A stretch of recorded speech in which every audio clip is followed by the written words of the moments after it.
Saya akan berbincang bersama Bapak Handito Juwono, Ketua Umum Startup Teknologi Indonesia. Pak Handito.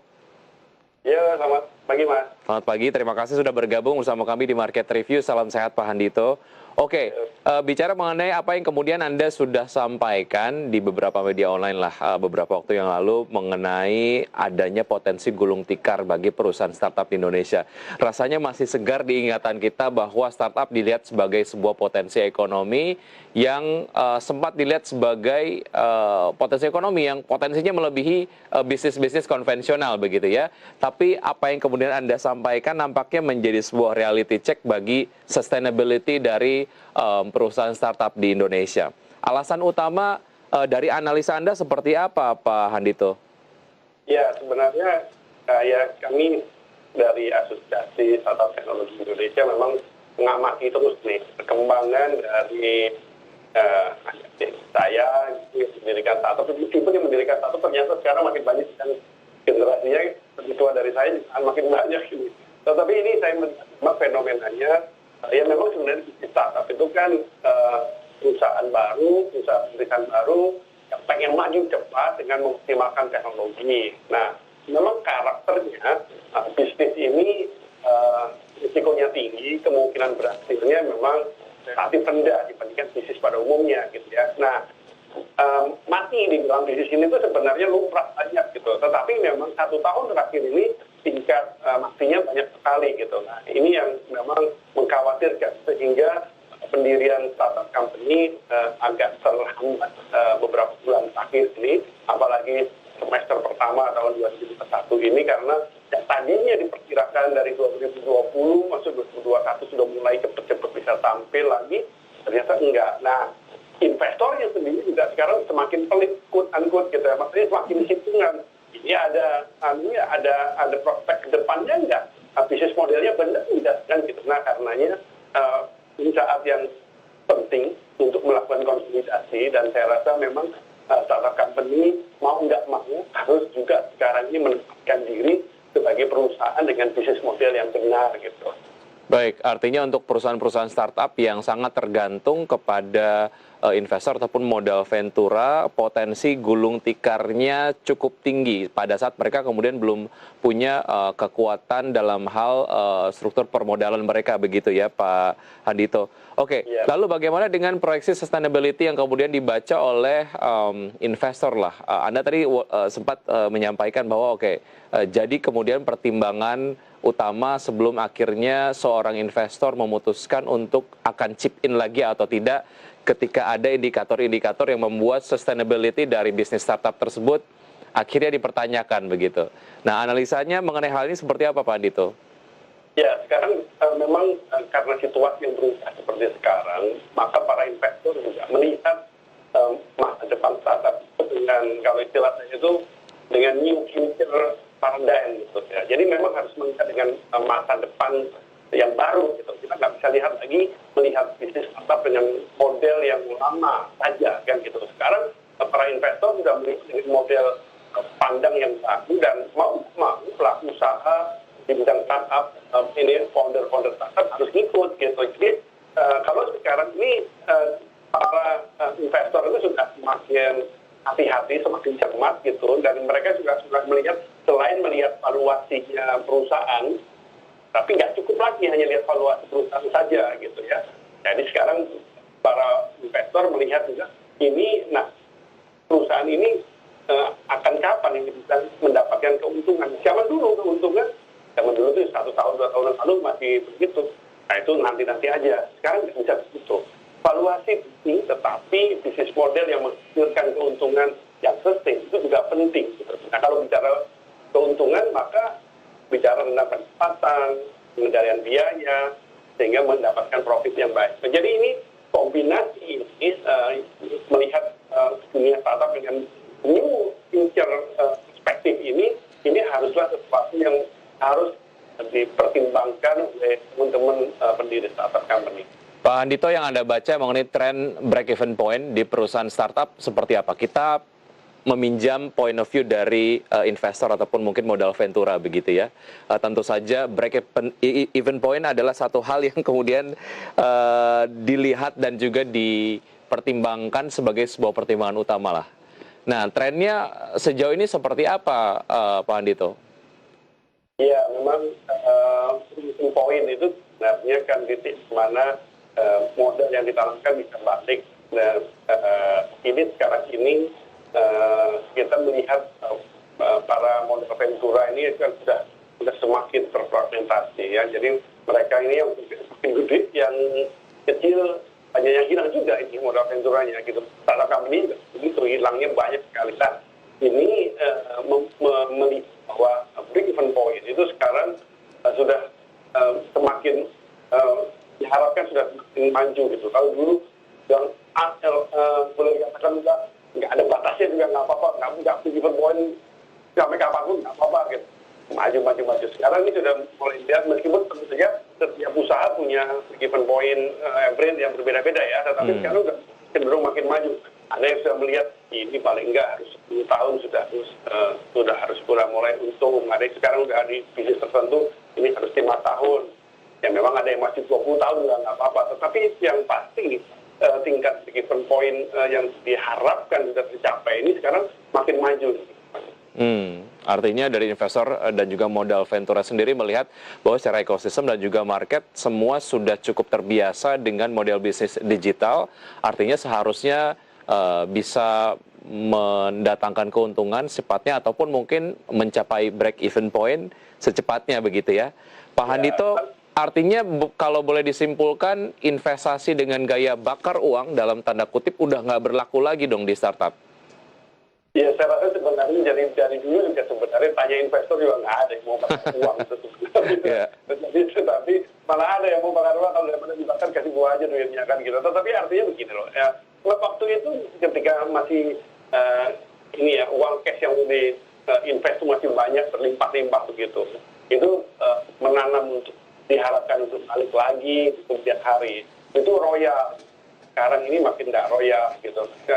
Makin penuh hitungan. Jadi artinya sebenarnya bakar uang itu sekarang makin sedikit. Coba lihat aja dari ini fintech itu. Yang sekarang kasih cashback sudah berkurang banyak kan gitu ya. Nah ini kan menunjukkan bahwa kesadaran untuk membangun bisnis model yang berkelanjutan itu menjadi penting. Nah saya kembali kepada itu ya, new future. Kalau kita lihat new future kan di pandangan saya itu paling ada 5 hal itu ya. Ini beresnya dengan si startup company. Yang satu kan harus punya new paradigm gitu. Dan sekarang perusahaan yang umum yang biasa harus mengadopsi pemikirannya startup company.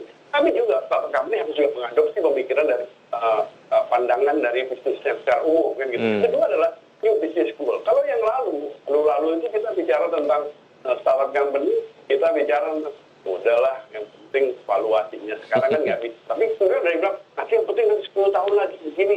Sekarang udah rusak nih tahun ini.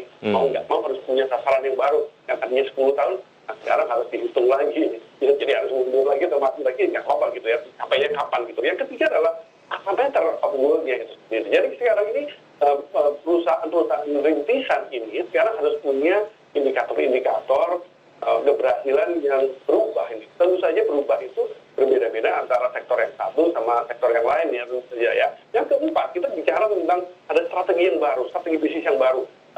Bergabungnya Gojek dengan Tokopedia itu kan menunjukkan bahwa memang perubahan ekosistemnya harus juga ditangkap sebagai sebuah tantangan dan kesempatan untuk mempunyai strategi bisnis yang baru gitu. Dan yang terakhir adalah new approach gitu. New approach itu kan selama ini kita melihat kalau sesuatu itu ada yang bisnis yang konvensional, ada yang pakai contemporary yang memanfaatkan teknologi digital.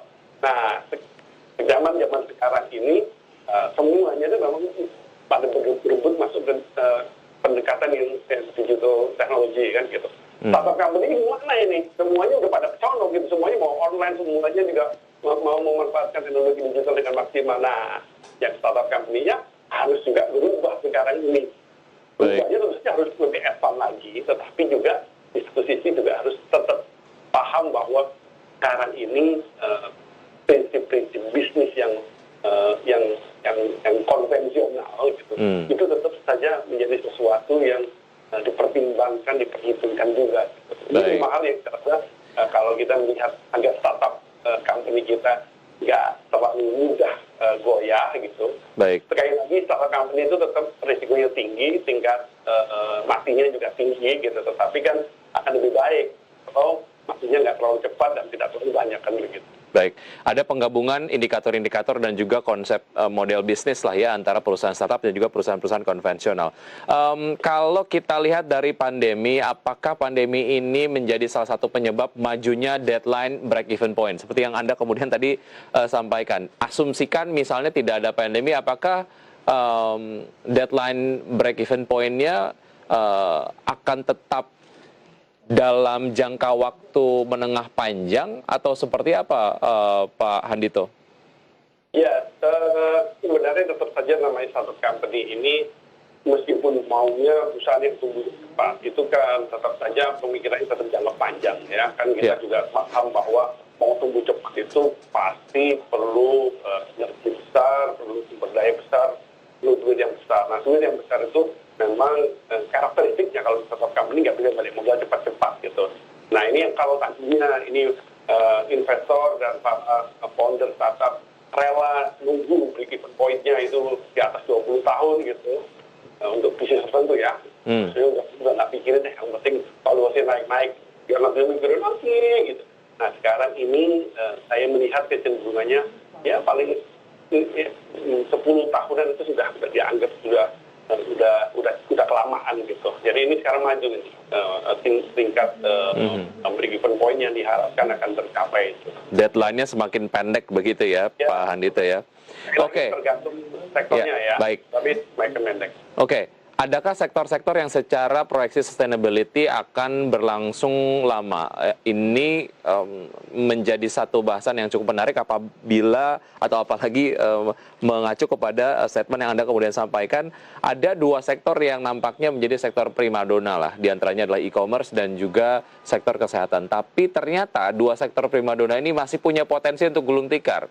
Artinya secara pemetaan dari sektor-sektor yang potensial untuk level of sustainability-nya lebih panjang begitu, ini kayaknya kita nggak bisa tetap mengkategorikan sektor-sektor yang sama sebagai sektor yang longevity dari sustainability-nya akan lebih panjang.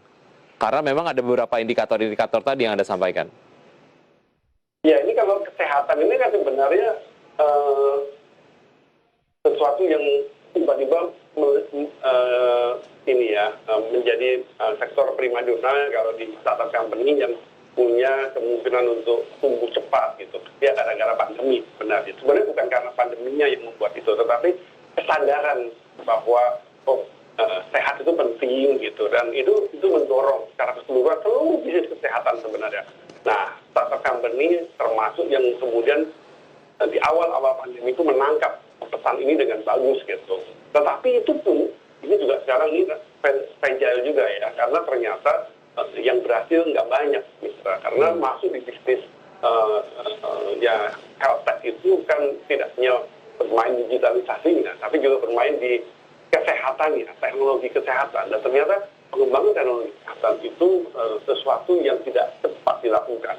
Membutuhkan, ya kebetulan saya memahami ada beberapa startup company di bidang kesehatan yang ya ada juga di beberapa perusahaan lebih besar gitu. Nah, ternyata membangun teknologi kesehatan itu membutuhkan endurance yang gede karena panjang juga, tidak mudah ternyata ya. Contoh lah, sederhana vaksin dan sebagainya itu kan tesnya juga ternyata nggak semudah yang dibayangkan orang. Nah, ini membuat akhirnya memang yang tadinya diharapkan prospektif ini menjadi lebih rasional. Tapi saya tetap yakin sebenarnya bisnis startup di bidang kesehatan tetap akan punya kemampuan bersaing yang besar, yang prospektif besar. Apalagi di e-commerce. Tapi e-commerce ini pertandingannya udah sangat crowded gitu, sehingga memang hanya benar-benar yang kuat yang mampu bertanding di situ. Baik, ya model bisnis ini akan tetap bertahan jika ya memang ada perubahan signifikan di dalamnya begitu ya, tidak